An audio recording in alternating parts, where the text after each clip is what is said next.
It's time to get some SportSense. You're gonna get some SportSense. You better get ready for SportSense.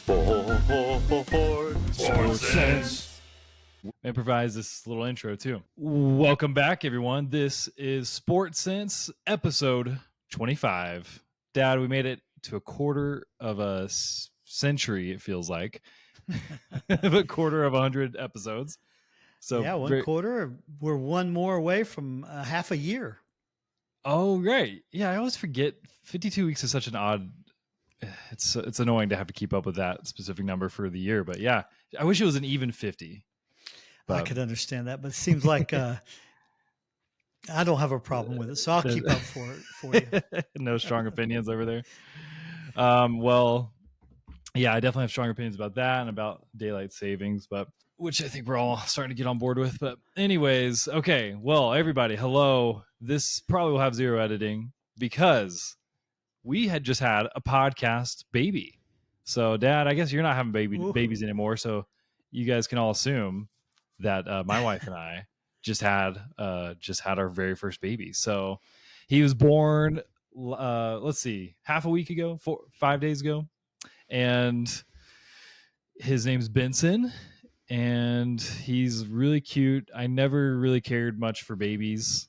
I've always liked playing with like my little nieces and nephews, like when they were old enough to run around and play games and stuff. But But little infants, I've never cared to like hold them. Like I'm too scared of their squishy heads and stuff. But I keep telling people I just like him. He just seems cool. Like, you know, you can get a sense for their personality so fast. And he's just cool. I don't know. I like him. He's beautiful. So, yeah, he's so handsome, and he's healthy, and mom's healthy, and you're tired, but mom's tired. But that's what happens. Yeah. So from my selfish standpoint, yours and your mom's, this is our lucky number 13 grandchild. Oh, are you superstitious? I love number 13. Yeah, number 13. It's always been a lucky number for me. That's why I said lucky 13. A lot of people don't like 13, but I like 13. So that's awesome. Your first child is our number 13. So we're excited. You like the idea of making your own luck. That's exactly right. There you go. Yeah. Okay. Because we're so proud of you both. It's so excited, and prayers answered, and oh yeah, you like them, you love them, and believe me, they're most likable and lovable when they're like this. They can't talk back to you. They can't run off. They can't cause any trouble. It's just diapers and throw up and lack of sleep. Other than that, they're perfect. I feel like I'm being talked back to when I say shh, and he says ah. So I'm getting a little bit of the attitude. He's just got to let some things out. He can't verbalize. Okay, sorry about that, everyone. I somehow accidentally perfectly clicked the button to end the meeting. So anyways, okay, back where we left off. So anyways, yes, baby's great, mom's great. And shout out to my wonderful, beautiful queen, Macy. Gosh, I mean, we talk about little sports guys, and you've got women over here, billions of women throughout time. I could not believe what I witnessed. I'll just say that. I had no clue what labor really was. I know they make a lot of kids watch. I told you this earlier, Dad. They make a lot of kids watch live birth videos in health class and stuff, like middle school or high school or whatever. Wow. Somehow they skipped over that, or I was sick that day. I don't know, but I never saw it. And I decided not to look one up before going into this. And I just couldn't believe the physical strength and endurance and pain tolerance, even with medicine. It was crazy. So shout out to all women. So what you're saying, you're saying you don't want to be a woman. Right. You don't want to give birth. Right. And I'm in agreement. Now, and the whole thing obviously is, as I've told you, all you children, it's a miracle. It's otherworldly. It's time, mortal's time stands still. And it's a little glimpse, Mom and I have always talked about, a glimpse into heaven. There's no doubt. Yeah. For that totally. Yeah. It took a little bit for the shock to wear off, like maybe an hour. Yeah. like the adrenaline was just so crazy, even though I wasn't even the one giving birth, but just running around and just all the crazy stuff right after Yeah. he came out. But after, like an hour, I finally held him and just like melted in a little puddle of Absolutely. tears. Like Yep, I just couldn't absolutely. believe what I was looking at. And we made eye contact and it was just like, whoa, it's a guy. It's a guy right here. And Yeah. in your case is one that looks like you, as far as I can tell. Yeah. No, Got it's it. true. That Yeah. first one is it is shocking, and I've never experienced it either till our oldest. But then after that, I knew what to expect. And then at each child, I became, let's put it this way, it was more of each time I knew what was going on. I could experience it better. And then it was even more and more spiritual almost each time. Cool. I think for both of us, but for me anyway. So Well, yeah, you got a lot of she's practice with awesome. 6 kids. We did have a good amount. Yeah. We'll see you. Thanks, Macy. You're the best. And welcome to the world, little Benson. And hopefully we'll have him on the podcast here soon. Yeah, I'm sure he'll be available soon. I can't wait. Well, with that, we just wanted to proceed with a little mini episode, everybody, just to say, or wrap up this March Madness talk. The past two and a half episodes, that's like all we've been talking about. And I don't know. I'm kind of ready to move on. All right, well, it's time. What about you? We could put a wrap on it, put a bow on it, and we'll close the lid on it for 2024-25. Yep. Got a little bit to say about it, but we can do it. Well, let's hear what you got. I want you to preach a sermon about it. Tell me. Right, let's go. Let's start with. Remind me who, because the Final Four, I didn't even keep up. Like we had the baby the day of the Final Four matches, or the day before, I can't remember. And so I didn't even see who won those. So I can't even remember for sure who was in the championship. So set us up a little bit. Who was? So just a reminder. Okay, yeah. Who won the? Well, just to set it up with the question for a reel, I'll hopefully post later. Who were the Final Four teams again, and who won those, and then who was in the championship? Gotcha. So Auburn played Florida as two SEC teams, the conference, Southeastern Conference, and it was a great game. I'll talk a little bit briefly about that. But so Florida won, of course, 79-73. And Florida close. had to, they had to come back. Florida was only up by 1 point with 4 minutes to go. So it was another nail biter. It was crazy. And then on the other side, Duke versus Houston. And Duke, I wouldn't even get to watch much of this. I kept glancing on my phone, and I glanced. I can't tell you the exact time, but they were up 11 with a few minutes to go. 4, 5, 6 minutes to go, 7 minutes to go. But I've seen Houston, that's in our conference, BYU's conference, Big 12 conference. So I saw them demolish BYU twice this year, and I knew they had the capacity to make a run. And sure enough, they ran right to the very end, caught up with Duke, and ended up beating them by 3. So Duke was the that was the favorite across the board by all gamblers, by everybody predicting, by a large margin. But so being a local ACC guy, I hated seeing that part. But I like Houston because I had picked Houston to get. My pick was Houston and Florida on my one bet on my 2 best picks. Right. Was on Florida and Houston was the final championship game, and I got that. So you must have been pretty highly ranked after all of that, huh? Yeah. So where'd you end up? So did you look at our finish? No. Oh yeah. I guess let's talk about our SportSense group. So look, wait a second before we do that. So let's talk about the game, and then we'll hit the SportSense group real quick. Okay, let's do it. So it ended up being the championship game was Florida versus Houston, and a couple. So here's the tidbits. We'll start backwards and we'll start at the end and work back. So Florida won 65-63, an absolute crazy finish and crazy game. Florida pretty much. So can I tell you real quick? First game of the tournament, Florida crushed Norfolk State 95-69. They barely beat UConn. It was tied with 2 minutes to go. That was their second game, or the field of 32. They won 77-75. Again, an absolute squeaker. They were tied with 2 minutes to go. Sweet 16, they beat Maryland 87-71, handled them pretty easily. They were tight in the beginning. The Elite Eight, they beat Texas Tech 84-79. Florida was down by 10 with 6 minutes and 18 seconds to go. So you getting a feel here, a theme. So they had to coming back at the end. They had to come way back at the end, and they beat them 84-79. That was a huge comeback. So they made up 15 points in a matter of 6 minutes. And then they beat Auburn. They were only up 1 point with 4 minutes to go and beat Auburn 79-73. So they were very used to close games, difficult games. And Houston had some similar games that they came back and had to be they were extremely tough.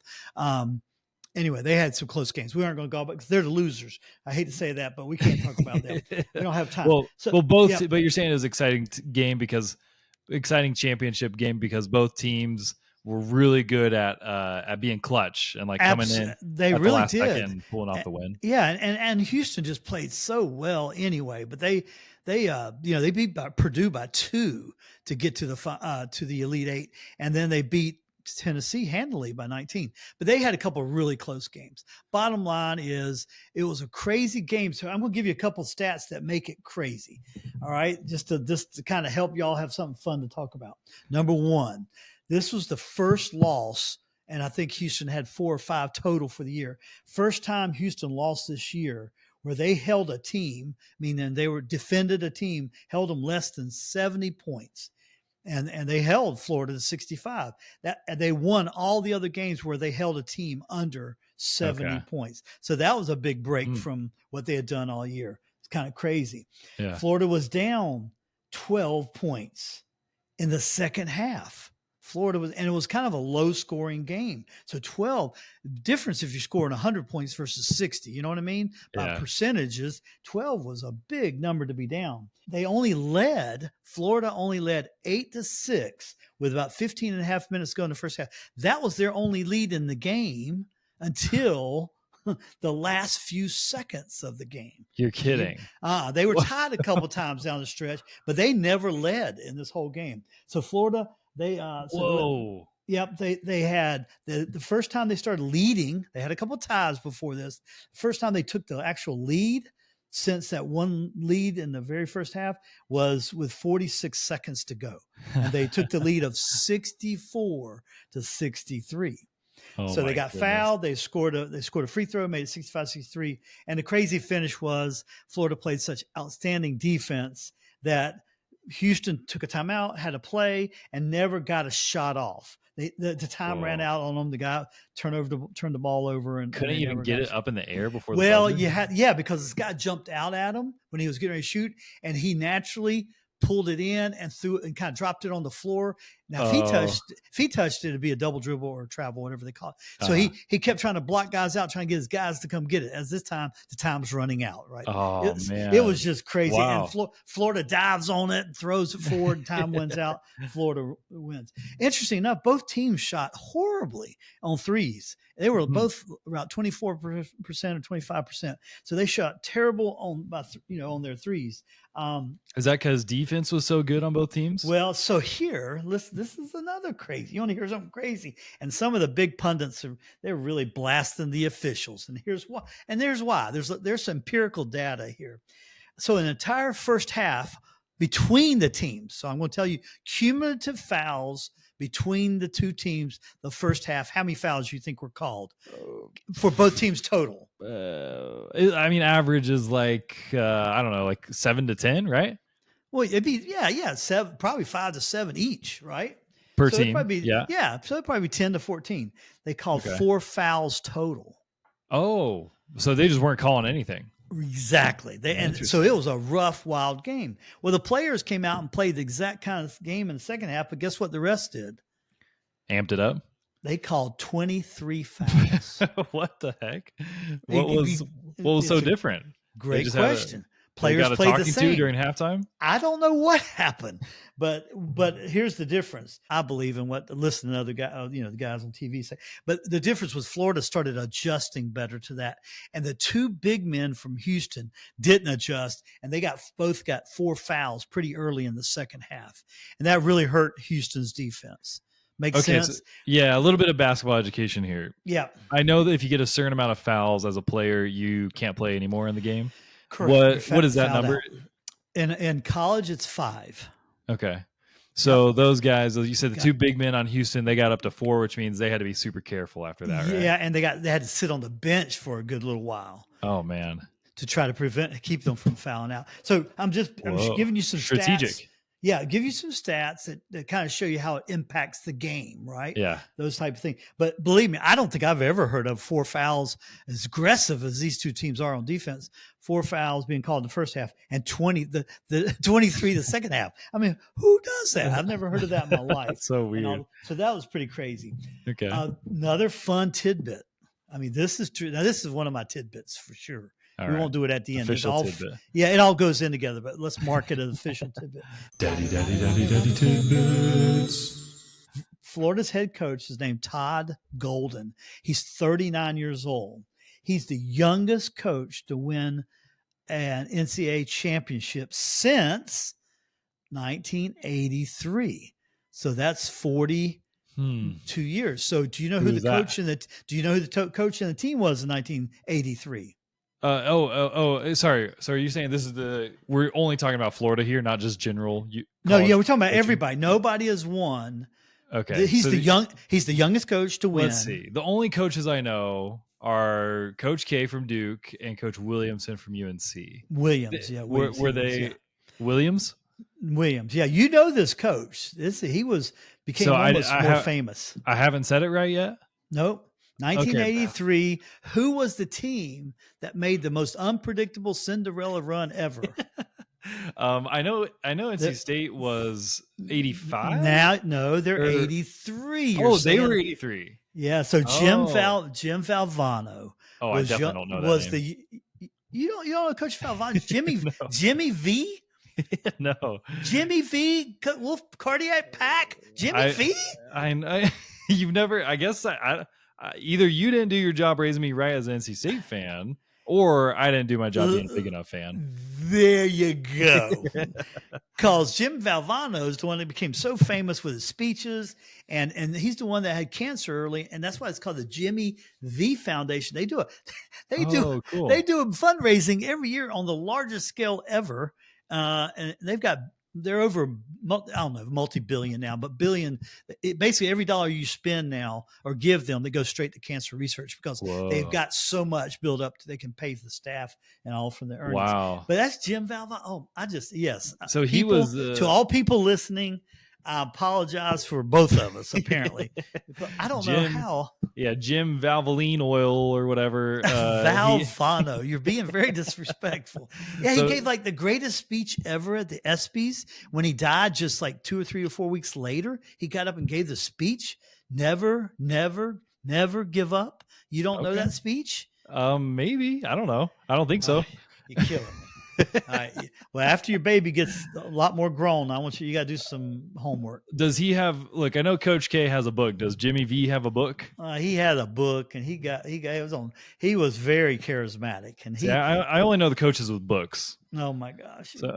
You make me cry. All right, we got to move on. No, he sounds okay. He sounds really cool. And your point is that he was the youngest coach. He held the record for youngest championship winning coach in college basketball until this year, until just now. Well, I don't know how many months or weeks these guys are apart, but bottom line, this guy's 39, and so nobody's about the same age. Yeah, nobody's been that young since Valvano. Okay, cool. All right, you get the message. You threw me off with that, but that's okay.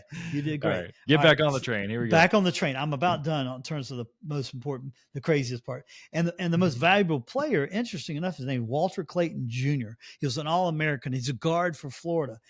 Game before this, he had 34 points. I mean, he just carried his team to the final championship game. This time, he didn't even score a point until about 12 minutes to go in the second half. But anyway, he only had 11 points, but he had a couple critical shots, free throws, defense. He is the spark plug of that team. And he was I call him MVP, most valuable player, most outstanding player is what they call him. MOP I know what MVP now. is. Yeah, they call him MOP now, MOP sometimes. Most outstanding player. I call him MVP, but because everybody's valuable, but only one can be outstanding. I guess, I don't know. Soon it'll be everybody's outstanding, but only one can be perfect or something. MVP. Right. So those were all the highlight notes that I made. And it was a heck of a game. It did not Very disappoint. fun. And so I think the great part is you had the Final Four weekend.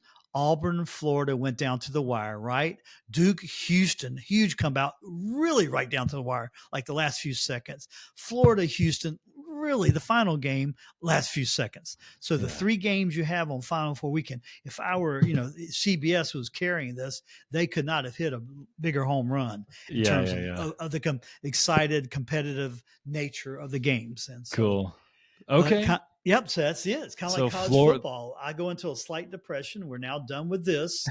We were done with football. Now what? Do. Well, okay. That is a good question we should end on. Yes. But before that, with Duke, we talked so much about Cooper Flagg over the past few months as the star guy. So what is his future now? Is he going to go straight into the NBA draft? Yes. He's going to be the number 1 pick. That's correct. Okay.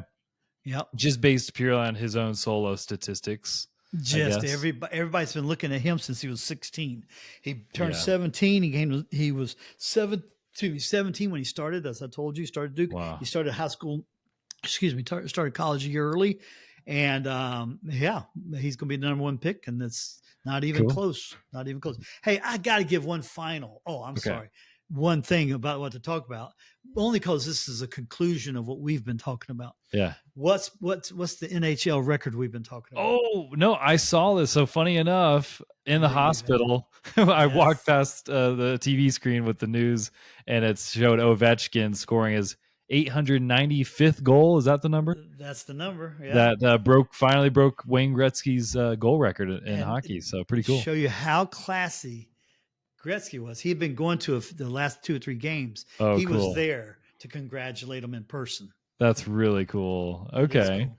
Dang, we need to find a video clip of that. And of all things, the head of Russia, Putin was all over the TV bragging on their favorite Russian son. He didn't say anybody been in America for like 30, 40 years. Yeah. 30 years, I guess he has. But anyway, he's hilarious. a U.S. citizen, I'm sure. But anyway, that's kind of funny. Yeah. Well, cool. Well, good. Yeah. Great job, Ovechkin. Thanks for bringing that back up too. That's that's really cool. I saw whatever clip I saw.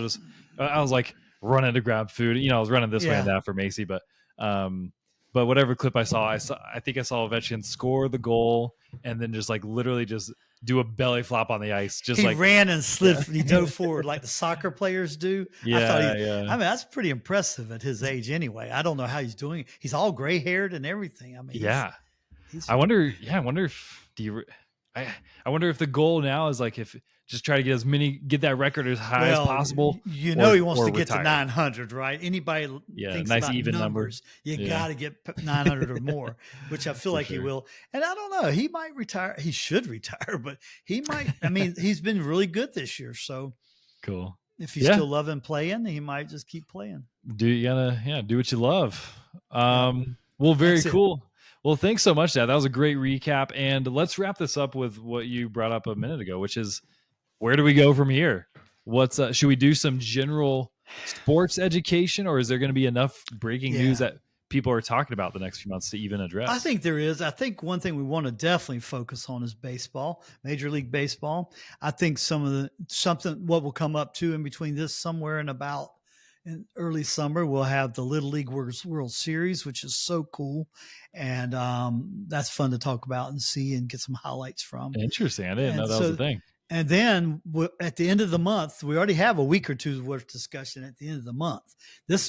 Which do you remember kind of what I have said, my opinion, and which of all the professional leagues in the United States, which one is probably run the very best and is never out of the news cycle? So you're quizzing me hard today, but that one's an easy one. You've trained me on that one. NFL. That's it. So end of this month is the NFL draft.